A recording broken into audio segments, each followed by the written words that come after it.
Hello my dear student. आपने biology के पिछले लेक्चर में पोषक तत्व तक पढ़े थे, ठीक है? आज हम पोषक तत्व से आगे एक पॉइंट पढ़ेंगे, मतलब ये पढ़ेंगे कि पोषक तत्व कितने प्रकार के होते हैं, ठीक है? उसमें विभिन्न प्रकार जो बताया जाएगा, उससे संबंधित कुछ महत्वपूर्ण बातें की जाएगी, ठीक है? जिसका प्रयोग निश्चित रूपेण आपको बायोलॉजी का जब फर्स्ट चैप्टर पढ़िएगा न्यूट्रिशन, तो उसमें आपको मिलेगा, या तो उसमें जो जैसे कि न्यूट्रिएंट में भी जो चीज़ पढ़ाया जाएगा, उसमें जो वर्ड यूज़ होगा, वो वर्ड निश्चित रूपेण उस न्यूट्रिएंट जो चैप्टर होगा, उसमें वो वर्ड जो होगा यूज़ ज़रूर होगा, ठीक है?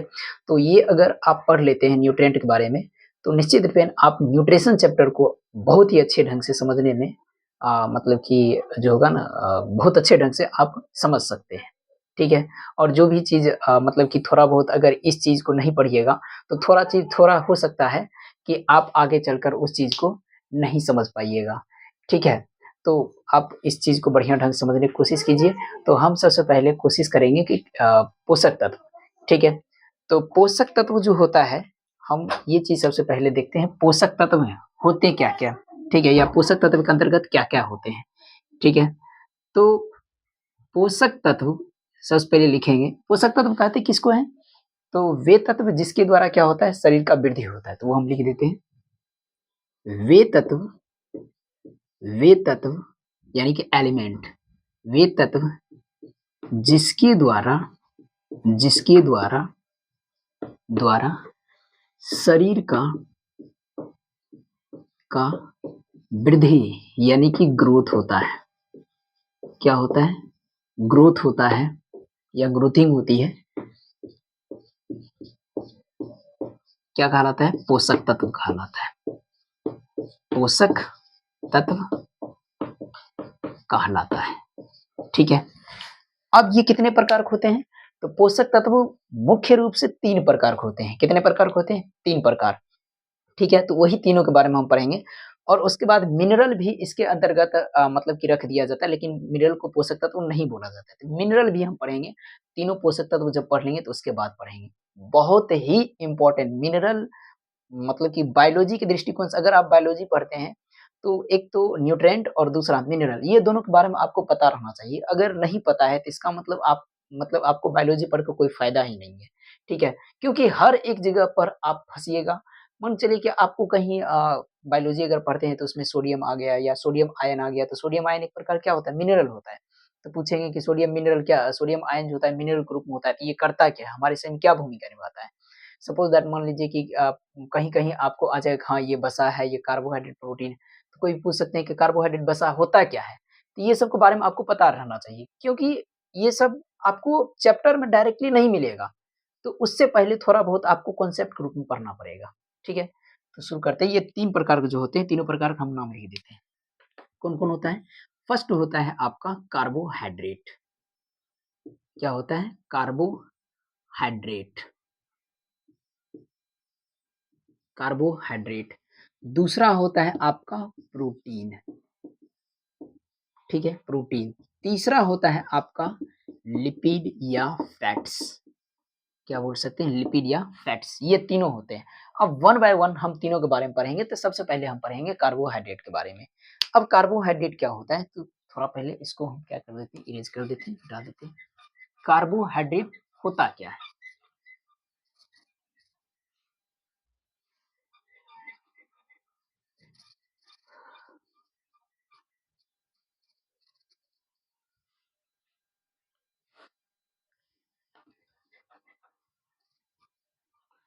चलिए, तो सबसे पहले हम कार्बोहाइड्रेट के बारे में समझते हैं, कार्बोहाइड्रेट होता क्या है?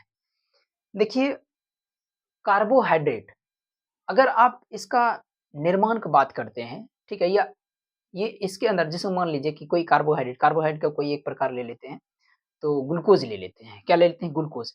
अब ग्लूकोज़ में आप देखिएगा, तो ग्लूकोज़ का सूत्र क्या होता है? केमिकल फ़ॉर्मूला वो होता है C6H12O6 होता है। क्या होता है? C6H12O6। तो C6H12O6 जो होता है, इसका मतलब उसमें C भी है, H भी है और उसके बाद क्या है? O भी है।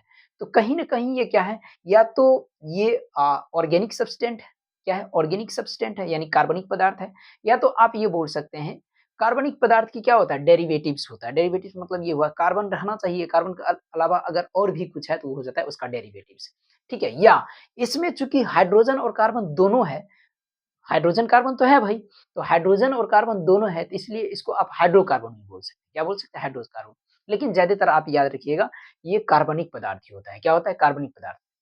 अब ये एक ऐसा कार्बनिक पदार्थ होता है, जो धरती पर सबसे अधिक मात्रा में पाई जाती है। मतलब कार्बोहाइड्रेट एक ऐसा पोषक तत्व है, न्यूट्रिएंट है, जो धरती पर सबसे अधिक मात्रा में पाई जाती है। क्या होती है? सबसे अधिक मात्रा में पाई जाती है। अब देखिए इसका थोड़ा-सा ये लॉजिक, सबसे अधिक मात्रा में पाई जाती है, इसका मतलब कहीं न कहीं इसका यूज़ भी मतलब कि इंसान बहुत ज़्यादा करते होंगे। अगर इंसान बहुत ज़्यादा करते तो इसका मतलब ये हुआ शरीर ज़्यादा निर्माण करेगा या शरीर का ज़्यादा इससे ही निर्माण होगा। लेकिन ऐसा नहीं होता है। ये भले ही धरती पर सबसे अधिक मात्रा में पाई जाती है, बट ये जो होता है ना, केवल और केवल ऐसा बोला जाए, जीव शरीर या मनुष्य शरीर, पहले हम ज़्यादातर मनुष्य को ही कंसीडर करेंगे। तो मनुष्य शरीर को जो होता है, लगभग शरीर पूर्ण शरीर का 1 परसेंटाइल ही क्या करता है, ये शरीर को निर्माण करता है। मतलब कार्बोहाइड्रेट्स केवल 1 ही प्रतिशत क्या होता है, शरीर का निर्माण होता है, ठीक है? इस बात को आपको ध्यान रखना है। तो सबसे पहले क्या-क्या बात रखना है आपको ध्यान, कि कार्बोहाइड्रेट का जो निर्माण होता है, वो कार्बन, हाइड्रोजन तथा ऑक्सीजन यानी कि CHO से होता है। अच्छा, ये फ़ॉर्म कैसे होता है, निर्मित कैसे होता है? वो तो निर्माण हो गया, मतलब कार्बन, हाइड्रोजन, ऑक्सीजन उसमें पाया जाता है। वो कैसे प्राप्त होता है? कार्बोहाइड्रेट बनता कैसे है? उसमें ठीक है, कार्बोहाइड्रेट कुछ है, तो उसमें कार्बन, हाइड्रोजन, ऑक्सीजन है, लेकिन ये अपने मन से आ जाता है? नहीं आ जाता है। ठीक है, अब जैसे मान लीजिए ना कि घर ही है, तो घर में क्या है? ईंट, पत्थर ये सब है। नहीं, ईंट, पत्थर, सीमेंट का प्रयोग किया गया है। तो भाई ये तो इससे बना है, लेकिन बनाने वाला कौन है? मिस्त्री है। कौन है? मिस्त्री साहब, लेबर मिस्त्री ये सब होता है। ठीक उसी प्रकार सॉरी ग्लूकोज़ कहते हैं, कार्बोहाइड्रेट, अगर कार्बोहाइड्रेट ठीक है, कार्बन, हाइड्रोजन, ऑक्सीजन से बना है, तो ये बनता किससे है?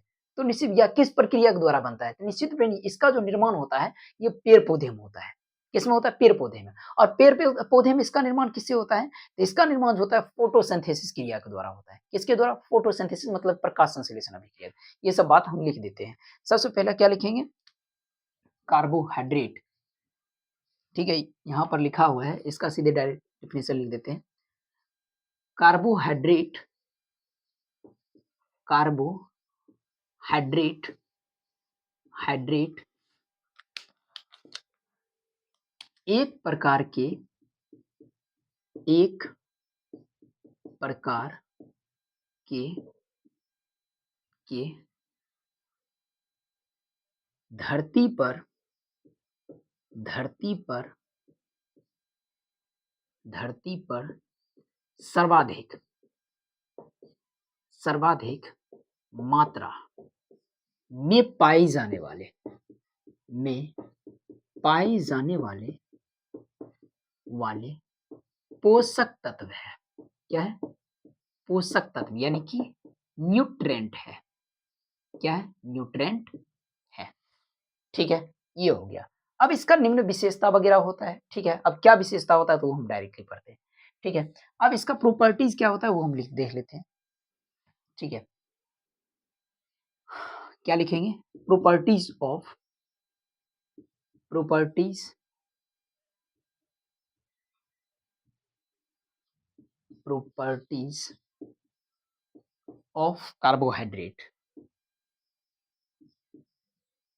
कार्बोहाइड्रेट।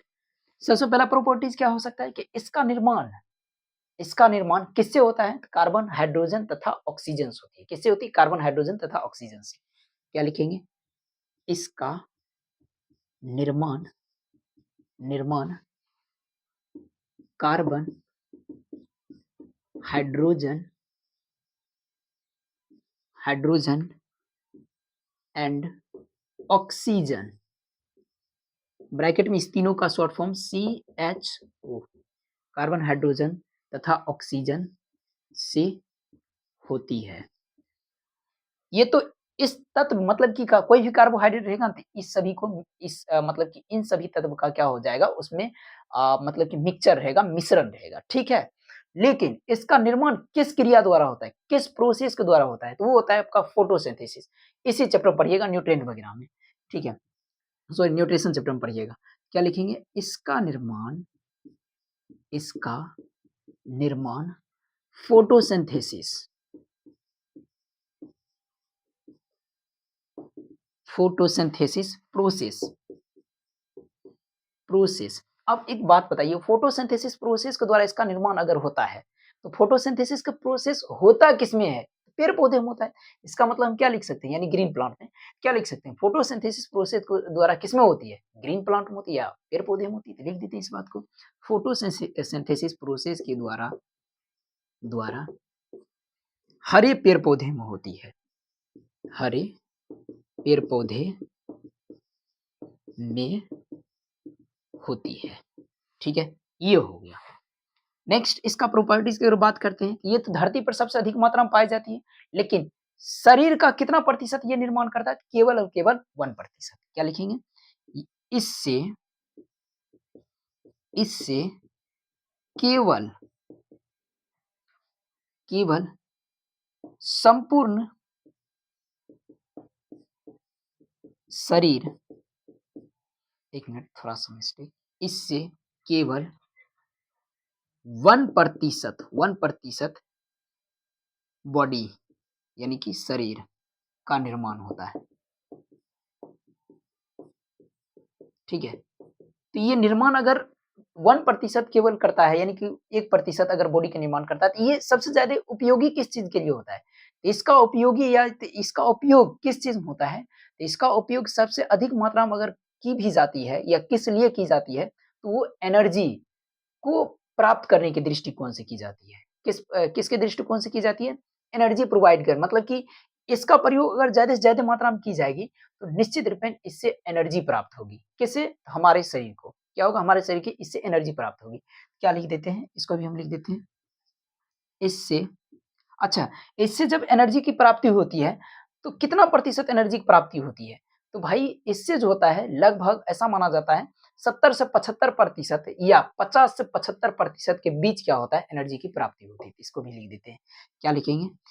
इससे 70 से 75% एनर्जी की प्राप्ति होती है। क्या होती है? इसका अगर उपयोग करते हैं शरीर में, तो निश्चित रूपेण क्या होगा? 70 से 75% एनर्जी की प्राप्ति होती है। ठीक है, ये हो गया। कुछ और भी बात ये होता है, उसको भी हम लिख देते हैं, इसको हम मिटा देते हैं। ठीक है,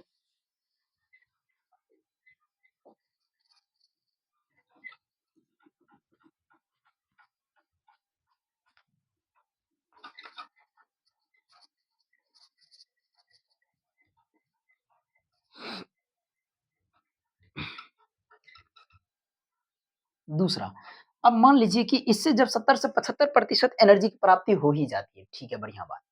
अब इतना एनर्जी प्राप्त करने के लिए अगर हमें मान लीजिए कि सब प्रत्येक दिन 70 से 75% एनर्जी की प्राप्ति करना है, कितना प्राप्त करना है? 70 टू 75 परसेंटाइल। अगर 70 टू 75 परसेंटाइल एनर्जी प्राप्त हमें करना है, तो भाई इसका कुछ निश्चित रूप में डोज भी होना चाहिए, इसका वेटेज भी होना चाहिए कि कितना मात्रा में हमें प्रत्येक दिन क्या करना चाहिए, शरीर में क्या करना चाहिए, इसको इनहेल करना चाहिए। मतलब प्रत्येक दिन कितना मात्रा में इसका मतलब जो है ना, कितना मात्रा में इसको हम ग्रहण करेंगे, जिससे हमारे शरीर में ये लगभग 70 टू 75 परसेंटाइल एनर्जी की क्या हो जाएगी? गेनिंग हो जाएगी। तो उसका मात्रा होता है नहीं कि इसके लिए हमें प्रत्येक दिन लगभग ऐसा माना जाता है 500 ग्राम, ठीक है, 500 ग्राम तक आप प्रत्येक दिन ले सकते हैं, जिससे क्या होगा? आपको 70 से 75% एनर्जी की प्राप्ति हो जाती है। बट एक चीज़ और बता देते हैं, कहीं-कहीं पर ये भी बात लिखा हुआ रहता है 70 से 110 ग्राम तक भी लिखा हुआ रहता है, तो आप इसके बीच भी ले सकते हैं, नो डाउट। ठीक है, लेकिन ज़्यादातर याद रखिएगा 500 ग्राम लिखना चाहिए। ठीक है, तो ये हम लिख देते हैं।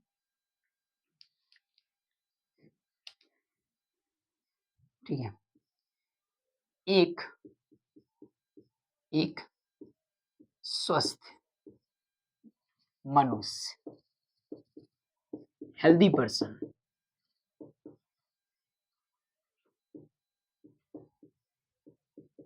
हेल्दी पर्सन को प्रत्येक दिन, एवरी डे, ठीक है, प्रत्येक दिन दिन 500 ग्राम 500 ग्राम कार्बोहाइड्रेट कार्बोहाइड्रेट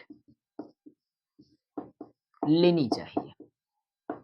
मतलब इतना मात्रा में अगर लेते हैं तो निश्चित रूपेण आप प्रत्येक दिन अगर आप इतना मात्रा में ले लेते हैं तो 70 से 75% एनर्जी की प्राप्ति हो जाएगी। ठीक है, ये हो गया। ठीक है। अब नेक्स्ट अगर बात किया जाए तो इसका सोर्स क्या होता है? मतलब इसकी प्राप्ति किससे हो सकती है? ठीक है।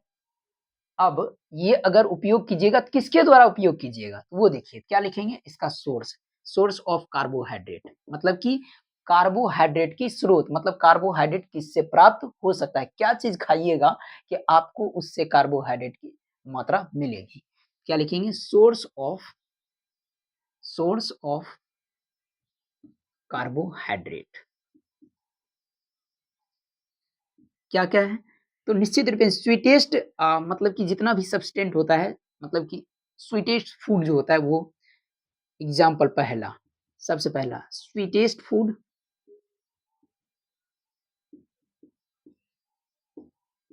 ठीक है, यानी कि आपका जो होगा मीठापन जो होता है भोजन वो, ठीक है।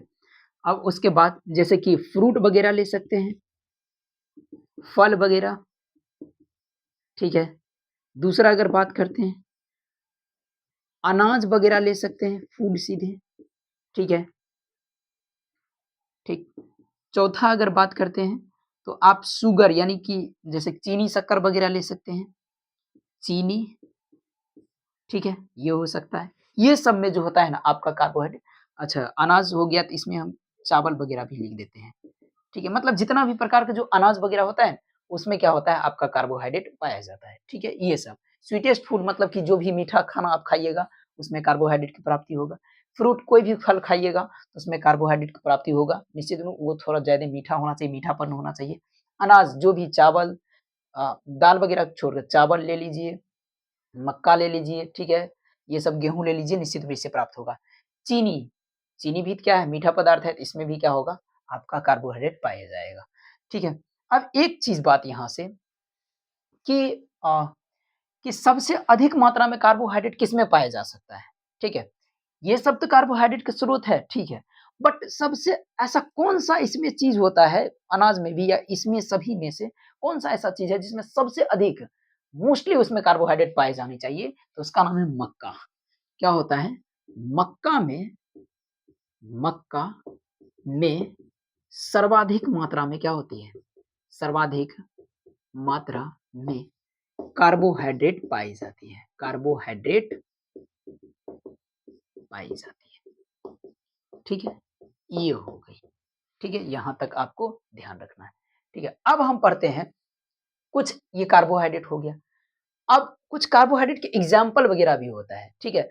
मतलब कि आप अगर कार्बोहाइड्रेट पढ़ते हैं तो कोई पूछ देंगे कि हाँ भाई कार्बोहाइड्रेट ठीक है, पढ़ लिए। तो कार्बोहाइड्रेट का एग्ज़ाम्पल क्या होता है? या क्या आप किसको-किसको बोल सकते हैं कार्बोहाइड्रेट? तो कार्बोहाइड्रेट के बहुत ज़्यादा प्रकार होते हैं, ठीक है? तो उसमें हम जो भी एग्ज़ाम्पल होता है वो हम लिखेंगे। क्या लिखेंगे? Example of carbohydrate. इसको मिटा ही देते हैं।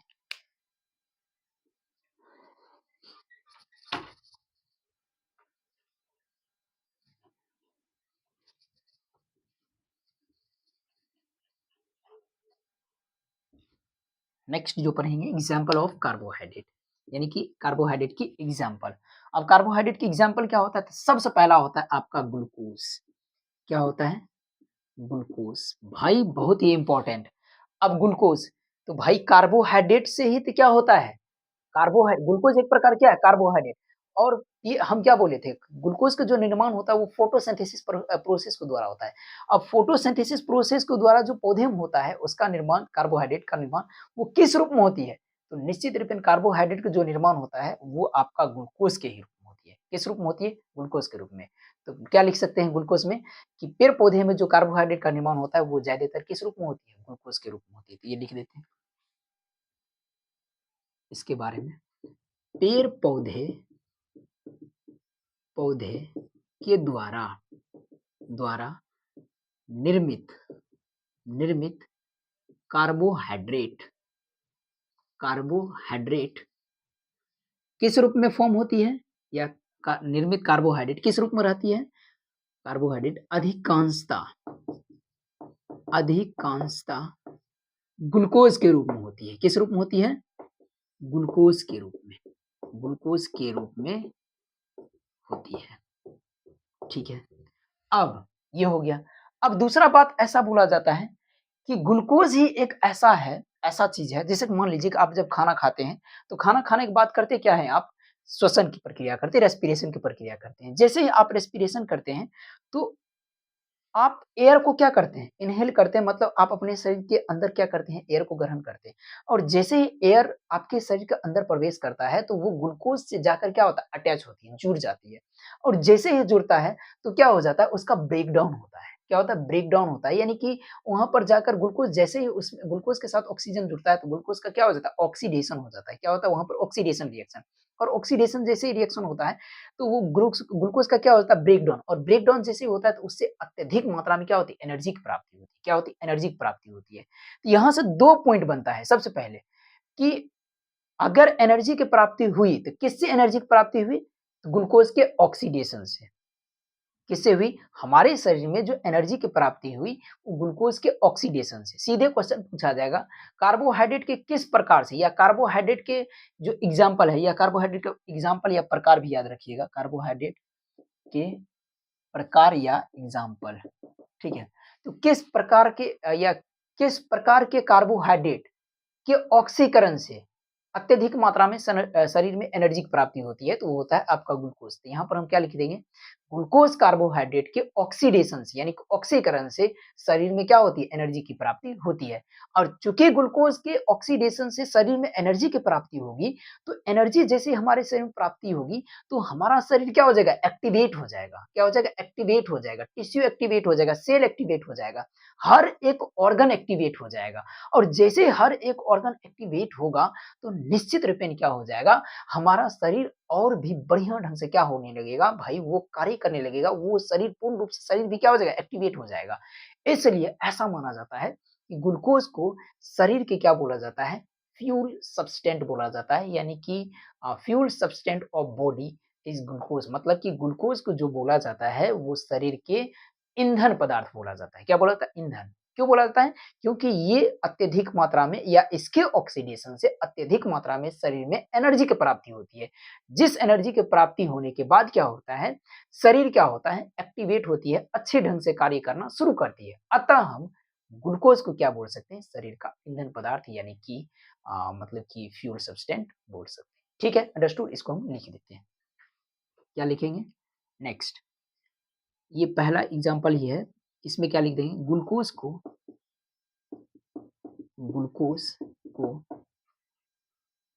शरीर का ईंधन ईंधन यानी कि ईंधन पदार्थ, fuel substance of body, fuel substance of the body, of the body, ठीक है? शरीर का ईंधन पदार्थ कहा जाता है। क्योंकि क्योंकि इसके ऑक्सीडेशन से इसके ऑक्सीडेशन ऑक्सीडेशन मतलब ऑक्सीकरण ऑक्सीकरण से शरीर में अत्यधिक अत्यधिक मात्रा में एनर्जी की प्राप्ति गेनिंग होती है, जिससे हमारा शरीर या आवर बॉडी, हमारा शरीर एक्टिवेट होती है। क्या होती है? किसी कार्य के लिए एक्टिवेट होती है। किसी कार्य के लिए एक्टिवेट होती है। क्या होती है? एक्टिवेट होती है। अतः ग्लूकोज को शरीर का ईंधन कहा जाता है। ठीक है, ये हो गया। नहीं, शरीर का ईंधन तो कहा जाता है और दूसरा बात इससे ये भी पता चलता है कि ग्लूकोज यानी कि ग्लूकोज कार्बोहाइड्रेट यानी कि कार्बोहाइड्रेट का एक प्रकार क्या है? ग्लूकोज है और इसके ऑक्सीडेशन से क्या होता है हमारे शरीर में एनर्जी प्राप्त होती है। डायरेक्ट क्वेश्चन बोर्ड एग्जाम पूछा जाता है कि किसके ऑक्सीडेशन से हमारे शरीर में एनर्जी की प्राप्ति होती है, वो होता है ग्लूकोज। ये क्वेश्चन पूछा गया है। क्या लिख देते हैं? ग्लूकोज के ग्लूकोज के ऑक्सीडेशन ऑक्सीडेशन से शरीर में एनर्जी की प्राप्ति होती है। एनर्जी की प्राप्ति होती है। ठीक है, ये हो गया। इस बात को थोड़ा ध्यान रखना है, ये पॉइंट अच्छा है, पूछा जाता है। ठीक है, ये हो गया। नेक्स्ट अब एग्जाम्पल की ओर चलते हैं। ये पहला एग्जाम्पल या तो कार्बोहाइड्रेट की पहला एग्जाम्पल या कार्बोहाइड्रेट की पहला प्रकार है। ठीक है, दूसरा अगर प्रकार की बात करते हैं, ये थोड़ा ग्लूकोज में अच्छा खासा पॉइंट बनता था इसलिए हम लिखा दिए, और सब में ऐसा आपको नहीं लिखाया जाएगा क्योंकि वो सब आपको 11th क्लास में बताया जाएगा। ठीक है, ये थोड़ा सा 10th क्लास के लिए इम्पोर्टेंट था इसलिए हम बता दिए, नहीं तो अदरवाइज आपको इम्पोर्टेंट नहीं है। कुछ-कुछ होगा वो हम बता दिया करेंगे। दूसरा अगर बात करते हैं, दूसरा एग्जाम्पल वो होता है आपका फ्रक्टोज। क्या होता है? फ्रक्टोज। अब फ्रक्टोज क्या होता है? इसको most of the sweetest sugar कहा जाता है, मतलब कि इसको जो होता है ना ये मतलब कि सर्वाधिक मीठे प्रकृति क्या होती है या सबसे अधिक मीठे क्या होता है? कार्बोहाइड्रेट होती है। तो लिख देते हैं, यह सर्वाधिक सर्वाधिक मीठे प्रकृति की कार्बोहाइड्रेट है। क्या है? कार्बोहाइड्रेट है। ठीक है, ये हो गया। और ऐसा माना जाता है कि ये जो होता है ना फ्रूट वगैरह में या केन वगैरह यानी वो जो होता है शुगर केन, वो ईख गन्ना, वो सब में पाया जाता है। इसीलिए इसको केन शुगर भी बोला जाता है। क्या बोला जाता है? Cane sugar. ठीक है, इसको क्या बोल सकते हैं? इसको फ्रूट शुगर या केन शुगर भी बोल सकते हैं। ठीक है, इसको केन शुगर शुगर भी कहा जाता है। ठीक है, ये हो गया। तीसरा अगर बात करते हैं तो तीसरा होता है आपका गैलेक्टोज। ये सब के बारे में आपको नहीं पढ़ना है। ठीक है, चौथा होता है आपका माल्टोज। ठीक है, पांचवा जो आपका होता है वो होता है सिक्रीन। क्या होता है? सिक्रीन। इसको ऐसा बोला जाता है ये आर्टिफिशियल शुगर है। क्या? Artificial sugar. शुगर बोला जाए या कार्बोहाइड्रेट, बात बराबर ही सुनिएगा। ठीक है, क्योंकि शुगर मतलब चीनी, चीनी में क्या पाया जाता है? कार्बोहाइड्रेट, इसलिए शुगर बोला जाए या कार्बोहाइड्रेट बात बराबर। तो इसको क्या बोला जाता है? सिक्रीन। सिक्रीन क्या है? एक प्रकार के आर्टिफिशियल कार्बोहाइड्रेट है, मतलब ऐसा माना जाता है कि ये बनावटी है। ठीक है, मतलब इसको मनुष्य के द्वारा बहुत ज़्यादा कर कुछ-कुछ करके मिक्सिंग करके इसको बनाया गया है। तो इसको ये क्या होता है? आर्टिफिशियल शुगर होता है। क्या होता है? आर्टिफिशियल शुगर इसको कहा जाता है। ठीक है, ये हो गया। ये हो गया फ्रक्टोज़, ग्लूकोज़, फ्रक्टोज़, गैलेक्टोज़, माल्टोज़, सिक्रीन, और बस इतना आपको ध्यान रखना है। ये सब आपको क्या होता है? प्रयोग होता है। ठीक है? एक और होता है गैलेक्टोज़, फ्रक्टोज़। ठीक है, चलिए 5 5 आपको याद रखना है, ठीक है? ये हो गया। अब ये हो गया कार्बोहाइड्रेट के प्रकार, ठीक है? आप क्या-क्या पढ़े थे? कार्बोहाइड्रेट पढ़े थे, कार्बोहाइड्रेट का इंट्रोडक्शन पढ़े थे। इंट्रोडक्शन में कितना ग्राम कार्बोहाइड्रेट यूज़ करने से कितना एनर्जी की प्राप्ति होती है। अच्छा, ये हमने बोले थे, कितना एनर्जी की प्राप्ति, वो ये हम बोले थे, कि कितना प्रतिशत एनर्जी की प्राप्ति होती है, तो वो होता है लगभग 70 टू 75 परसेंटाइल होता है, ये सब पढ़ लिए, ठीक है? ये शरीर का केवल 1 ही प्रतिशत निर्माण करता है, ठीक है? दूसरा अगर बात करते हैं, ये कम से कम 500 ग्राम तक लेना चाहिए। तीसरा अगर बात करते हैं तो इसके प्रकार में तो सबसे पहले बताए थे ग्लूकोज़, और उससे भी पहले हम ये बताए थे कि कार्बोहाइड्रेट का जो निर्माण होता है फोटोसिंथेसिस क्रिया के द्वारा गिनी फलन में होता है, ठीक है? फिर उसका प्रकार बताए थे, प्रकार में जो कुछ मतलब कि बताने वाला था वो सब चीज़ हम बता दिए, ठीक है? अब हम एक चीज़ और देख लेते हैं कि कार्बोहाइड्रेट अगर यूज़ करते हैं, ठीक है? अगर 500 ग्राम अगर प्रत्येक दिन यूज़ करते हैं, तो पर 1 ग्राम कार्बोहाइड्रेट से कितनी मात्रा में हमें एनर्जी की प्राप्ति होती है, तो वो याद रखना है आपको। पर 1 ग्राम पर पर 1 ग्राम 1 ग्राम ग्राम कार्बोहाइड्रेट हाइड्रेट से जो होता है कितना एनर्जी मुक्त होता है, तो वो होता है 4.1 किलो कैलोरी। क्या होता है? 4.1 किलो कैलोरी। के मतलब किलो, CAL मतलब कैलोरी। 4.1 किलो कैलोरी ऊर्जा मुक्त होती है, या इसी को आप क्या बोल सकते हैं, 4.1 किलो कैलोरी एनर्जी क्या बोल सकते हैं? लगभग 17 किलो जूल बोल सकते हैं। क्या बोल सकते हैं? 17 या लगभग 17 किलो जूल।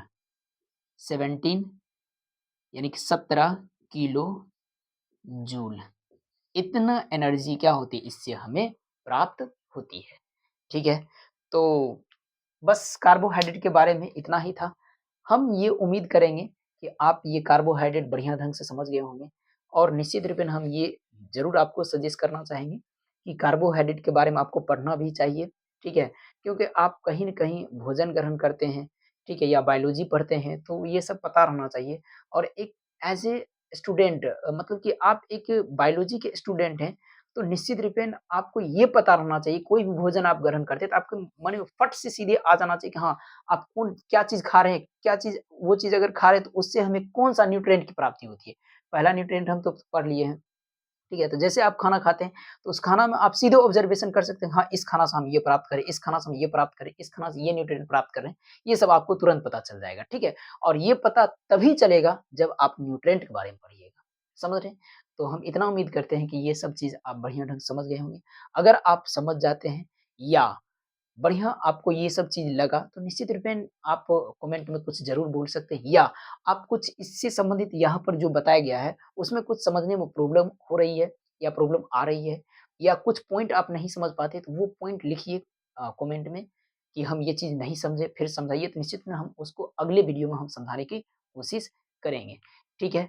तो इस बात को आपको ध्यान रखना है कि हाँ, और एक बात और कि आज अब अभी जो है ना क्वेश्चन हम नहीं लिखा रहे हैं, लेकिन तीनों जैसे ही न्यूट्रिएंट आपका खत्म हो जाएगा, तब से हम क्वेश्चन लिखाना शुरू कर देंगे, और वो क्वेश्चन आपको कॉपी में एडिट करके लिखना भी है।